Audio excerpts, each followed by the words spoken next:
चलो आज एक नया टॉपिक है और कुछ क्वेश्चन लेके आए हैं जो भी इम्पोर्टेंट क्वेश्चन है और इनको हम कैसे सॉल्व करेंगे जल्दी से। अब लगभग मैं हर चैप्टर के कुछ क्वेश्चन लेके आया करूँगा ऐसे ही और सॉल्व करेंगे। जो क्वेश्चन सवाल होंगे चाहे वो किसी भी चैप्टर के होंगे उनको यहाँ पर डिस्कशन करेंगे। 10 सवाल लेके आएंगे, एक चैप्टर के लगभग 50 सवाल लगभग करा दिया करेंगे। ये कह रहा है कि दो संख्याओं का गुणनफल इतना है और यदि उनका मासाप इतना हो तो उनका लासा बताओ। इस सवाल ये कहना चाह रहा है। यानी कि देखो पहली बात तो ये है कि आपने एक बेसिक का फॉर्मूला पढ़ा होगा। हम सभी जानते हैं कि अगर कोई दो संख्याएं हैं a इंटू बी, उनका जो गुणनफल जो होता है वो उसके मासा इंटू लासा के बराबर होता है। ये सभी जानते हैं। नहीं जानते हैं तो ये बात सीख लो कि किन्हीं भी दो संख्याओं का गुणनफल जो होता है उनके मासा और लासा के गुणनफल के बराबर होता है। तो यहाँ पे दो संख्याओं का गुणनफल दे रखा है 216। आप देखेंगे मासा दे रखा है 6। आपसे पूछा है कि एलसीएम कितना होगा, एलसीएम लासा। तो देखो एक ही तो ये देखो मैं आपको देखो एक तो बेसिक तरीका है कि आप 6 का इसमें गुणा करेंगे, 6 3 18 और 3 बचेंगे 36।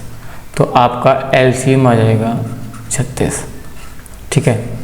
एक तरीका ये था कि मुझे ये काम नहीं करना होता तो हम क्या करते हैं यहाँ पे, मैं आपसे कहेंगे कि जब दो संख्याओं का गुणनफल दे रखा है 216 है, यानी कि यहाँ पे a इंटू बी है, तो ये पक्का तय है कि इन संख्याओं का इकाई अंक 6 है। तो इन दोनों के गुणनफल का इकाई अंक यहाँ पे कितना है, 6 है। तो मासा और लासा का अगर आप गुणा करेंगे तो उनका भी इकाई अंक 6 ही होगा, ये पक्का तय है।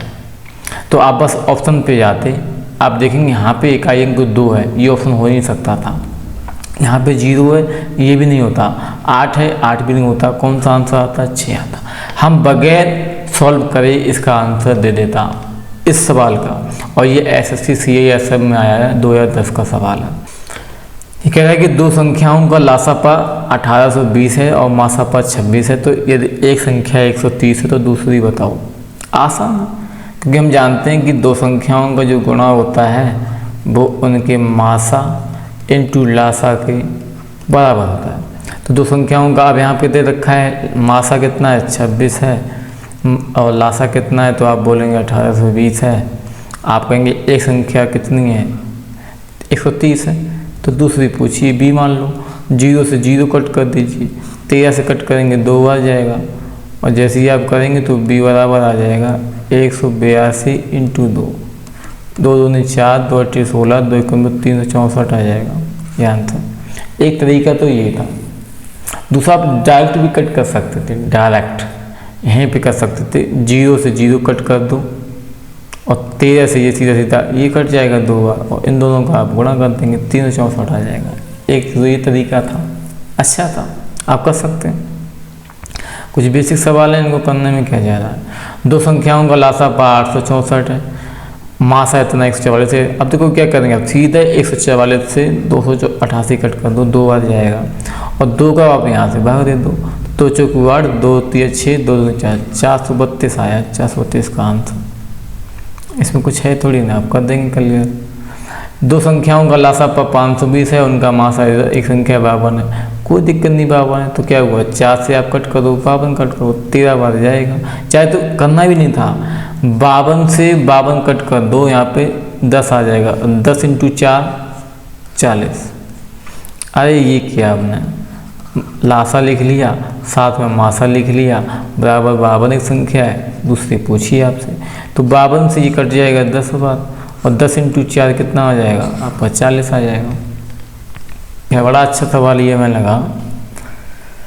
ये कह रहा है कि दो संख्याओं का मासा दे रखा है 23, दो संख्याओं का HCF आपको दे रखा है 23 और उनके लासापा के दो अन्य गुणनखंड 13 और 14 के जो एलसीएम था उसके दो फैक्टर आपको दे दिए 13 और 14 और दोनों संख्याओं में बड़ी संख्या पूछी है।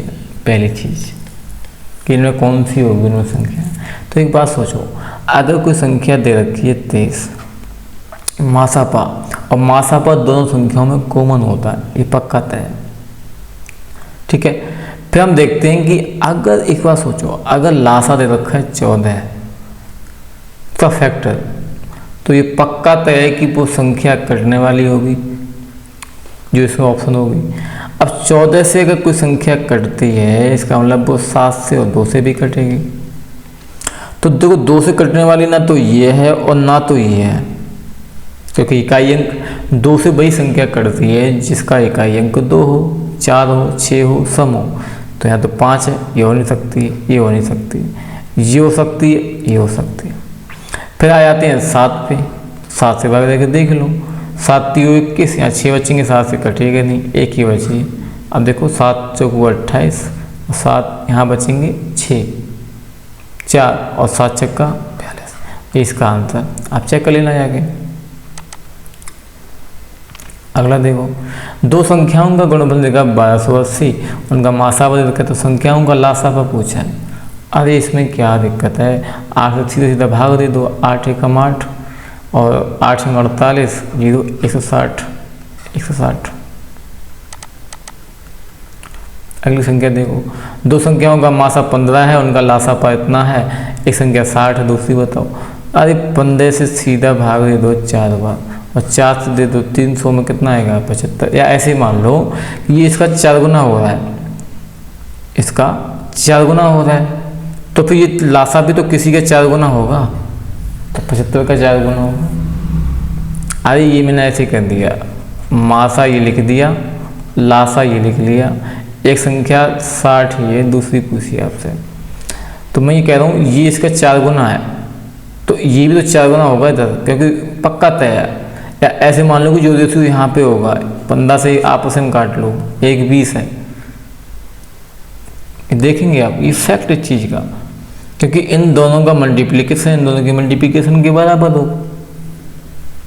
होगा नहीं होगा। तो इन दोनों को देखो, देखा जाए तो ये ज़्यादा तरीका है, थोड़ा देखो इसको यहाँ कट कर दो, ये 4 गुना इसका है, इसका 4 गुना ये होगा, सड़ा हो लग 4 से भाग देंगे 75 आ जाएगा। देखो वैसे भी देखो 15 चौको 60, 4 से कट करेंगे, 4 7 28, 4 5 20, 75 आएगा। दो संख्याओं का मासा और लासा ये दे रखा है, अब ये 18 है, ये 378 है, ये तो उनमें से एक संख्या 54 है, तो दूसरी बताओ। अब 18 से ये कट कर देंगे 3 बार और 3 से ये 1 2 6 126। बट ये बार बार नहीं करना, मैं आपसे ये कहता हूँ कि ये 18 से इसी का 3 गुना हुआ है, तो ये भी तो किसी का 3 गुना होगा, इसमें सीधा भाग दे दो 3 का 26। या एक और तरीका था, देखो ये ना कर पाओ तो एक तरीका और है इसका, आप कहें कैसे, देखो जब आपने 18 × 378 किए तो इक्वल 54 है। मैं हमेशा कहता हूँ कि लासा मासा की फ़ायदा है, ये प्लस पॉइंट हमारे पास है कि आप 8 8 का जब आपने गुणा किया तो यहाँ पर 64 आएगा, यानी इसका इकाई अंक 4 आएगा। तो आप ये देखो कि इसका इकाई अंक 4 है, तो ऐसी हम किस संख्या से यहाँ गुणा करें जिसका इकाई अंक 4 बन जाए, इसका इकाई अंक 4 बने, ये कभी बदलेगा नहीं, इक्वल रहेगा। तो आप बताओ, अगर आपने 4 का 4 में गुणा किया तो 16 बनेगा, ये ऑप्शन हो नहीं सकता है। 4 में 8 का गुणा करेंगे, 8 चौको 32 2 आएगा, 8 चौको 32 2 आएगा, 6 चौको 24, बस एक यही आंसर है, बस सीधा आंसर। यानी इसको